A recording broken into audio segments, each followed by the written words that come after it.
মহান চার খলিফা হযরত আবু বকর, হযরত ওমর, হযরত ওসমান, হযরত আলী, এই চারজনের নামে সেনাবাহিনীতে ব্যাটালিয়নের নাম করা হয়েছে।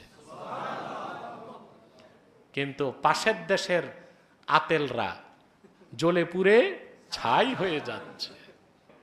দাড়িওয়ালা কোনো সেনাপ্রধান আমরা পাই নাই, কিন্তু বর্তমান সেনাপ্রধান দাড়িও রাখছে।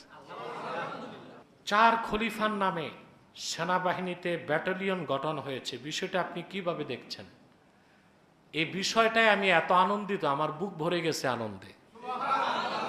আল্লাহর হাবিব সাল্লাল্লাহু আলাইহি সাল্লামের মহান চার খলিফা হযরত আবু বকর, হযরত ওমর, হযরত ওসমান, হযরত আলী, এই চারজনের নামে সেনাবাহিনীতে ব্যাটালিয়নের নাম করা হয়েছে।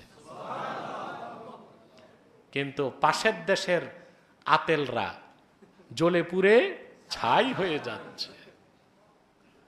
সেজন্য আমি সেনাবাহিনীর প্রধানকে এবং কর্তৃপক্ষকে ধন্যবাদ জ্ঞাপন করছি। আমাদের আনন্দে বুক ভরে গেছে। দেশ স্বাধীনের আগে কিংবা দেশ স্বাধীনের পরে দাড়িওয়ালা কোনো সেনাপ্রধান আমরা পাই নাই, কিন্তু বর্তমান সেনাপ্রধান দাড়িও রাখছে। এটা দেশের জন্য ভালো লক্ষণ। আল্লাহ তাদেরকে আরো বেশি শক্তিশালী করে দিক।